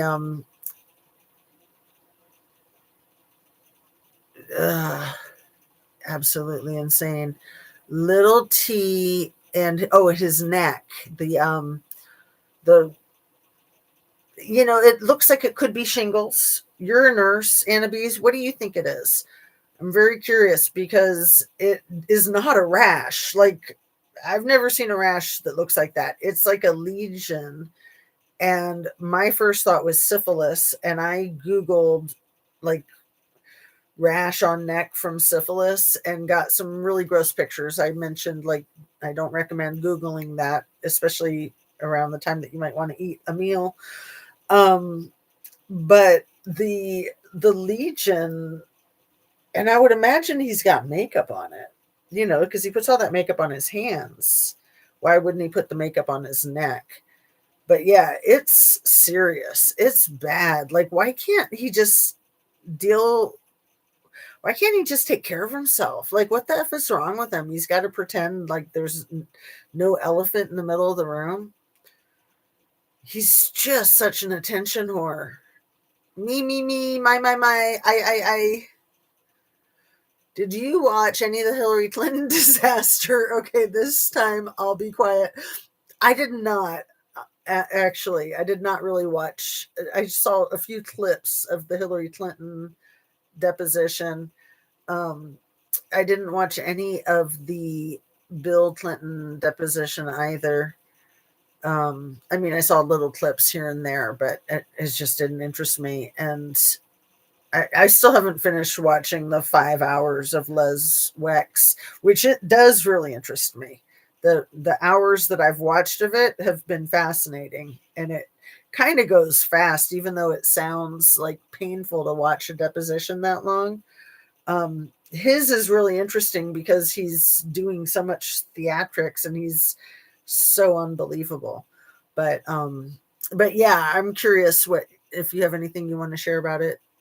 Dang it, Nancy. I agree that there's a distraction to keep us from the Trumpstein files. It seems like everything is a distraction from the Trumpstein files, including Iran. Everything is a distraction from the Trumpstein files. And it's only going to get worse. And, and I don't think any of us can deal with, because I didn't even say the rest of why I came on to this video, because I do that, like, not to like yank your chains, because I didn't tell you guys that I was holding out on you until right now. It's me. It's like, I don't want to talk about this stuff because it's so crazy and gross, but it's not just the creatures that aren't human. It's the creatures that aren't alive and the humans that aren't alive, necro. That's what's in those files. In my humble conspiracy theory opinion, allegedly, that's what they don't ever want us to see. Like the two things by themselves and combined. I mean, what could be any freaking worse than that? What could be any freaking worse than that? I mean, it's like Jeffrey Dahmer, except these are politicians that are controlling our country and our world and blowing our tax dollars and committing heinous crimes. That's what nobody wants to face. Nobody, including me. It's too much. What can we distract ourselves with? Please. Seriously.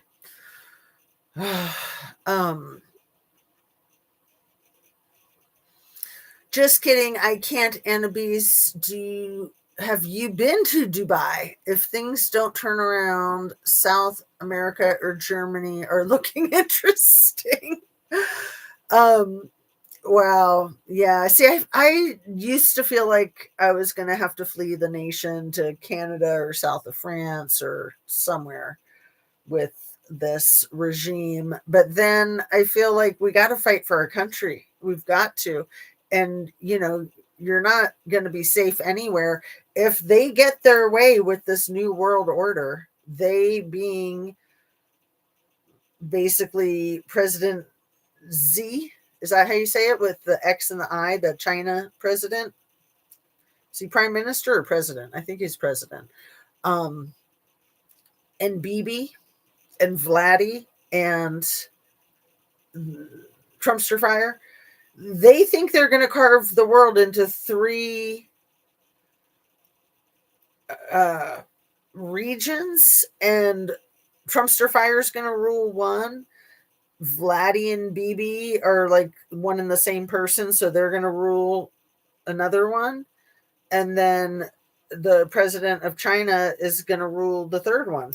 I'm pretty sure that's where they're headed with all this, if it doesn't get derailed. And the fact that it hasn't been derailed yet is frightening AF. At the same time, I think they're derailing themselves, right? Fingers crossed. I think they're derailing themselves. But yeah, you got to fight the powers that be, baby. A rash from the mask. That's funny. Dang it, Nancy. I like that. But yeah, when he did his he keeps doing these pre-recorded things rather than live pressers, like about the war. And the first one he did was released at like 2 a.m, and he didn't have a tie on. He had like a loose collar, and that was probably because it was bothering him, would be my guess, because he always wears his stupid ties. I mean, that's what presidents do, but his tie is extra stupid because it's so freaking long. It goes like past his crotch, and he just looks like a wingnut. He is a wingnut. But yeah, like he seemed really coked up in one of them. Like he was doing the kind of thing that people do when they're coked up. It is just crazy. Like the whole thing with the pre-recorded, I'm like, maybe they have him in a medically induced coma, and so they did all these pre-recordings. Maybe they're AI. I mean, that's the whole thing. It's like to have these governments that want to abuse AI so that we can't tell the difference for propaganda. Like government should be protecting against AI, protecting against not being able to tell the difference, like having it be mandatory that it says like across the bottom, this is AI, right? And then even his own Melania bot wife is always fighting against AI because everyone's trying to make pornographic videos of her, right? but he doesn't care about her. He makes that abundantly clear. You don't want to know what I think. I think this is all of their plan. Anna Bees, I want to know exactly what you think because you are razor sharp. So please do share. I was thinking of wrapping up soon too, just because my braces are starting to hurt my lips. I do have a little bit of wax on. I put wax like above the braces. If I put it on the braces, then I have much more of a lisp. So I put it above the braces and then I sometimes put it below the braces. And then it's harder to understand me, but it's easier for me to talk for like 2 hours. Whereas um, I hate having my mouth full of wax. So having just a little bit of wax isn't too bad. So please do share before we wrap up. And thanks so much for being here, you guys. I'm going to look at my notes and hope that Annabise has a minute to type in. I'll read your last thing again. You don't want to know what I think. I think this is all part of their plan. Sometimes I think that they're just so freaking haphazard and that they have no plan. And then sometimes I'm like right with you on that. I think it's a combination. But I'm also real curious, dang it, Nancy, about what you were saying about Sean Ryan. I am very curious. And the Hillary Clinton disaster. What did you mean by that? So Judge Roberts, John Roberts, is one of the Supreme Court justices, and I think he's like the leader of the Supreme Court. And he adopted a couple of children. Him and his wife adopted a couple of children. I think around the year 2000. I think it's a boy and a girl, and I think that they're like 4 months apart because they were having trouble trying to conceive children of their own. But the reason that I'm bringing it up and the reason that I looked it up is because there's a rumor that he got those kids through his connection with little E. I do not know.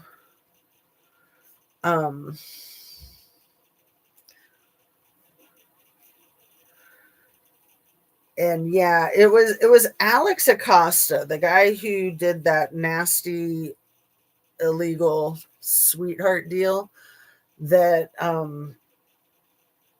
that said that it was beyond his pay grade to make the decisions of that sweetheart deal with little E. His quote was that Jeffrey belonged to intelligence, and that Alex Acosta claims that he was instructed to do what he did. And then we know that he was promoted or given a plum job in the White House in the first Trumpster fire presidency. I think he was the Secretary of Labor. And then he resigned the minute Jeffrey got arrested. And where is he now? And how come he hasn't been subpoenaed yet? That MF needs to be subpoenaed. He's a sick, sick man. Alex Acosta, what a disgusting piece of crap. And same with his wife, because she's married to him. And they have 2 daughters. And that's just gross. That is just effing gross. So what else do I have in here?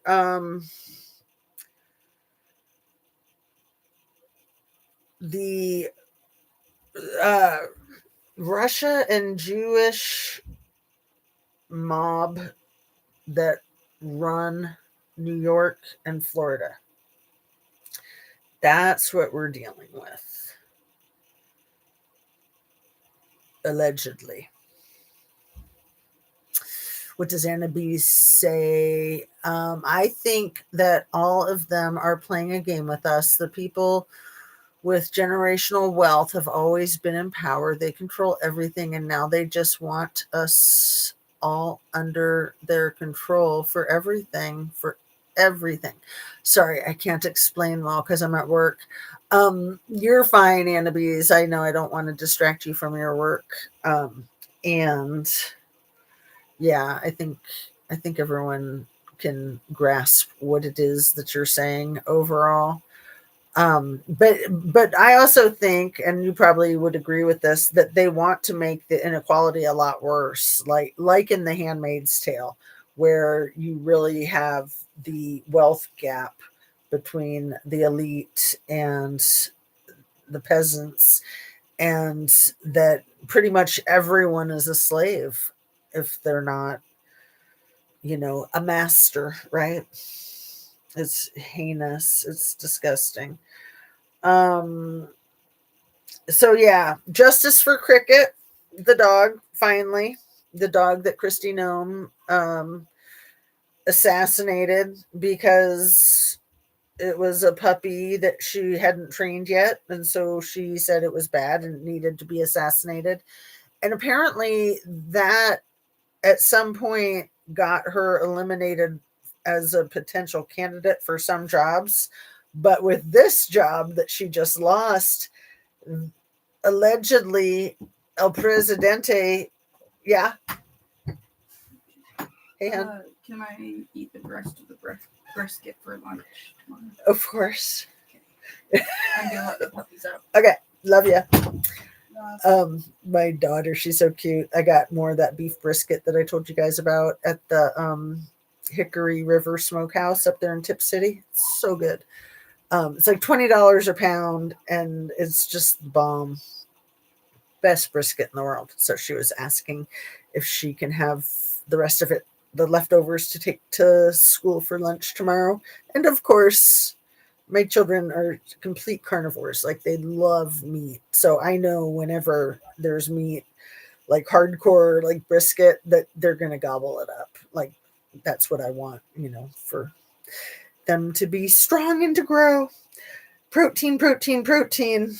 And anyway, what was I saying about Cricket? So it made Donnie think that she was perfect for the job. The fact that she was so heartless with a freaking puppy, takes him to the gravel pit with a leash, leads him to his execution. That allegedly is what convinced this disgusting piece of crap, angry orange man baby, zombie president, that she would be perfect for the job that she had been in, that he fired her from today. Oh, but he didn't fire her. He just transferred her to a department that doesn't exist. It was just a restructuring. Yeah, that's what it was. But I want justice for the goat too, because I think after she assassinated Cricket, she was so fired up and excited that she's like, I'll just go grab that bad goat too. When goats are goats, like, that's what they do, is they act like goats. So you're gonna, like, take them out for being what they are. And with her dog, it's like she could have trained it. She could have adopted him out. I mean, what a shitbag that piece of crap is. Okay. What else? The Coast Guard blanket. Oh my God. The guy, was it Markowitz? Oh, what was his name? The guy who, like, read her the riot act today and gave her a new Coast Guard blanket. I can't read my writing here because I ran out of room. Was it Markowitz?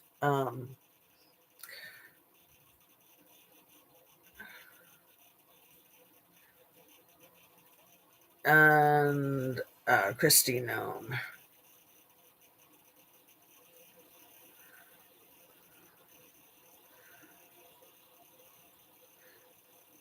It's Moskowitz.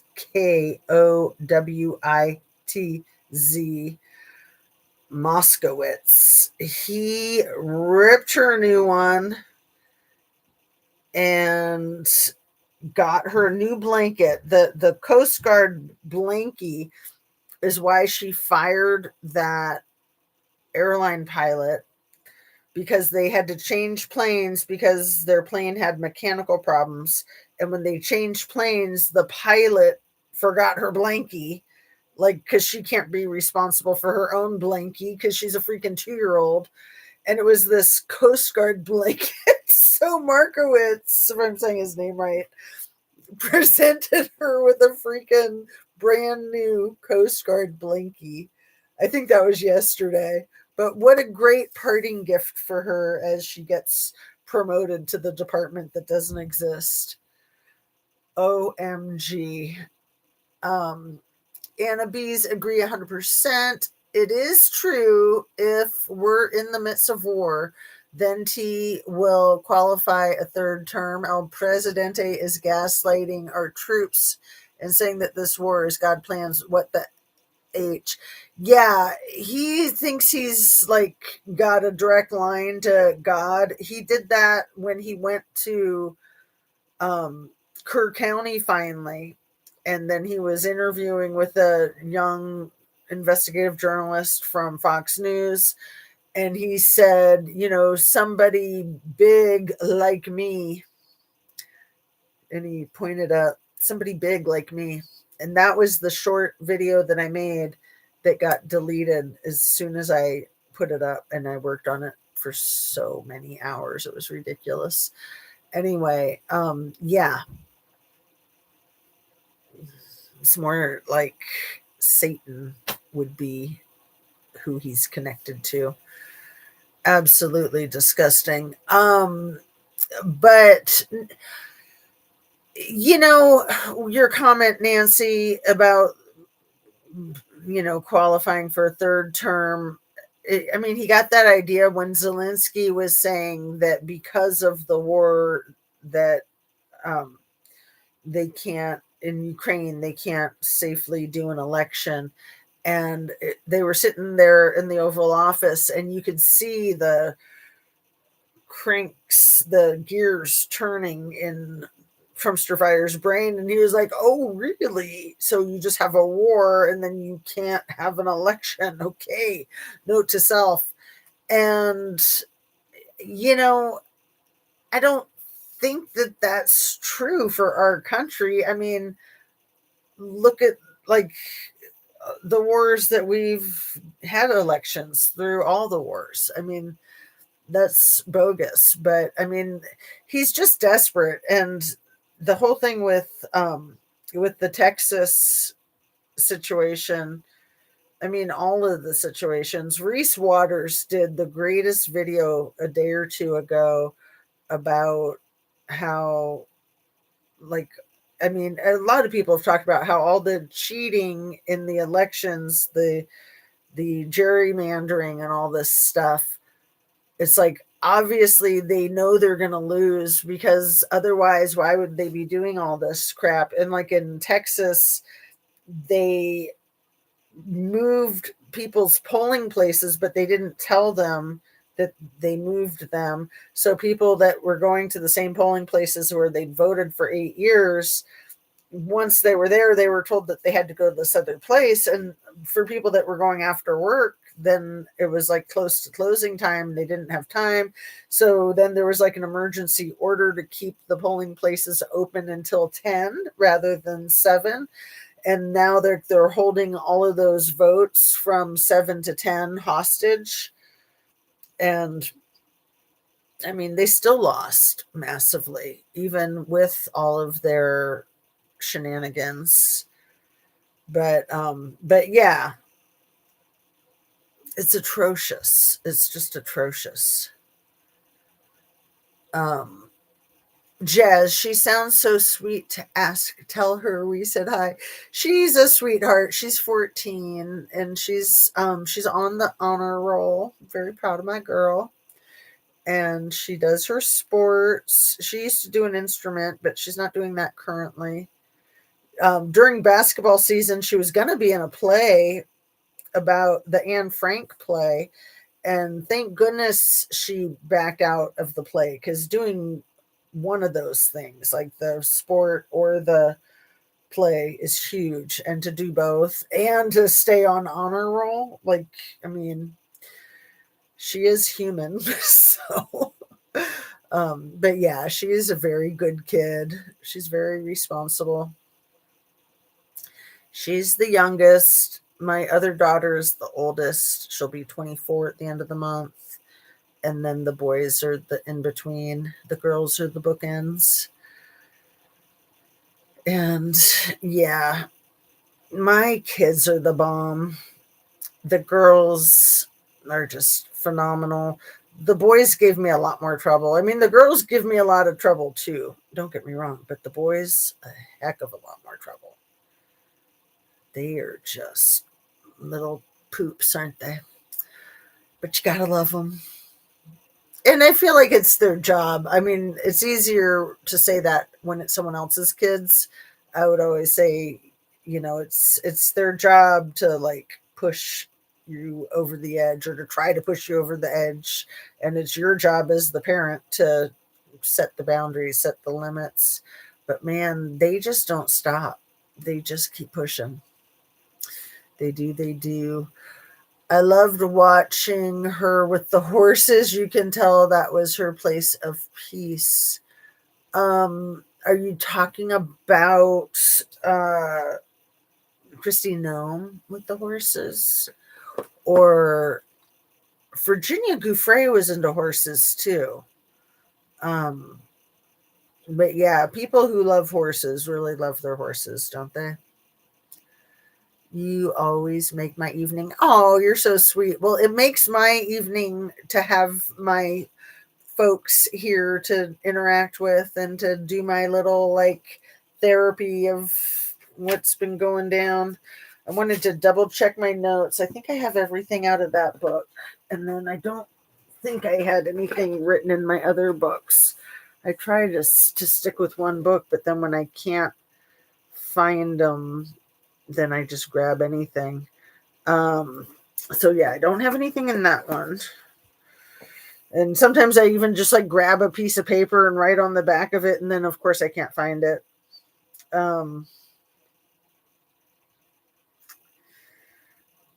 Yeah, I think that's everything. So thanks again for watching, you guys. Oh my gosh, and we're almost at the 2-hour mark. How does that happen when I am like taking so long to wrap up? I apologize for that. So double check, triple check. So many distractions. That Sheldon Whitehouse, like what a great name. Senator Sheldon Whitehouse, his 48-minute video about the Trumpstein crap.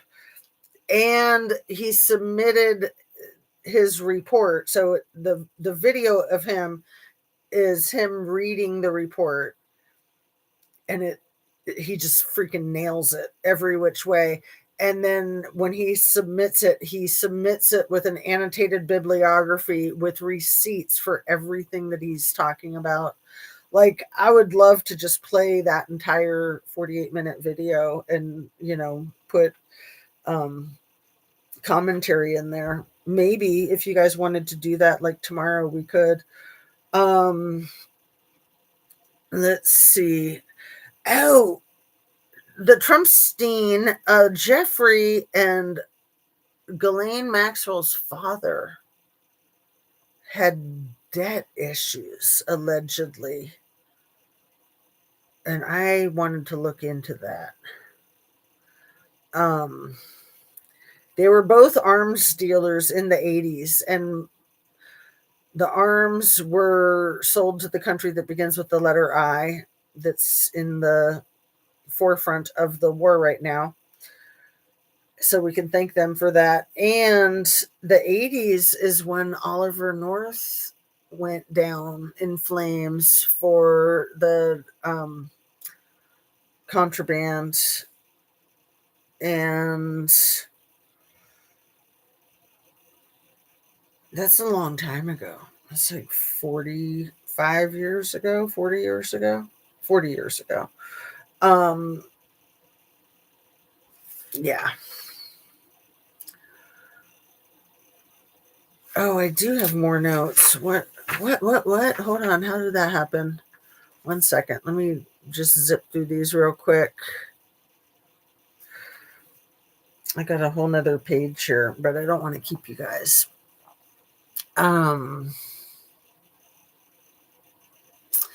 Okay, then we're all screwed. Let's start packing. Rena Malik on the Sean Ryan show about Camp Mystic Camp. Thank you, Rena Malik. That name rings a bell. Is she an actress?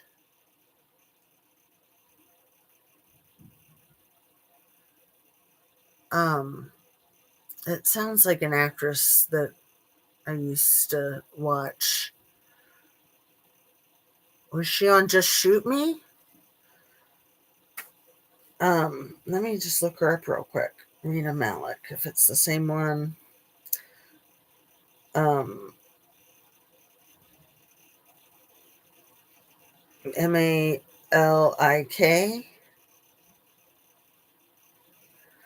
Well, this Rena Malik is a physician, but is that who it was? Here, I'll put Sean Ryan in too and see what happens.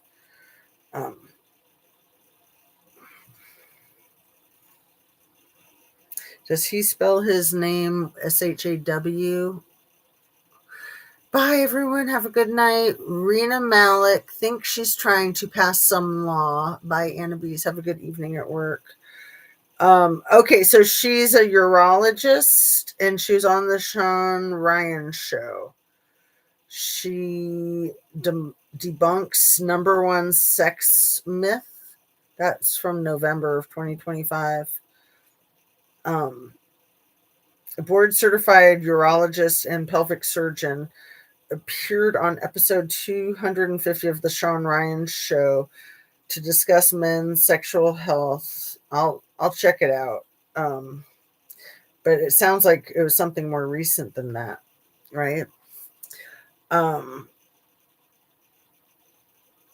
So yeah, I think I got all of this except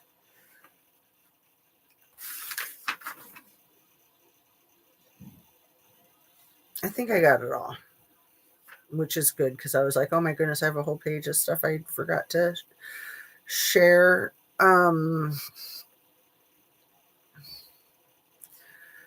modeling agency. Okay. All of this stuff with the modeling agencies with, Donnie had one. Obviously, Jean-Luc Brunel had one. Other douchebags had their little modeling agencies. It made me think of the movie Zoolander. And that whole thing, that whole movie is such a spoof and it's such a comedy and it's like the theater of the absurd with Owen Wilson and isn't Will Ferrell in it? And the greatest guy, what's his name? The guy whose parents were George Costanza's parents on Seinfeld. I can think of his face. I can't think of his name. Zoolander. Oh, brain. That's when it's time to wrap up. Ben Stiller. See, I didn't even see his name. It's like as soon as I type it in, it comes to me. Okay, so Ben Stiller, Owen Wilson, and then I think Will Ferrell was in that too. But, they play the models that are assassins and that they're like MK Ultra, they're pre-programmed. And I just thought of it today, listening to all of this Trumpstein file stuff. I was like, was Zoolander a spoof on all of that? Like, because they even talk about Project Paperclip in Zoolander. Now I'm going to have to rewatch it. It is a good movie. I won't mind rewatching it. It's funny AF. But, yeah, that's all. Yeah, it's titled About Camp Mystic. Oh, good. No, she's just pushing for her brother because the abuse and what ultimately caused him to take his life. Oh, that's so sad. The doctor's brother. Wow. I'm very interested. I'll try to watch that before tomorrow's live. And then, like I said, if you guys want, maybe we can go through that video of the Senator Whitehouse, because he just kills it, man. I don't think anybody could say it better than him. I did already link up his channel in the description, and then I'll link up the video there too as soon as we wrap up here. So thanks so much for watching. Love to you guys, and see you soon. Hopefully mañana. Have a great night. Drink your water. Eat your protein. Get your beef brisket if you're not a vegetarian.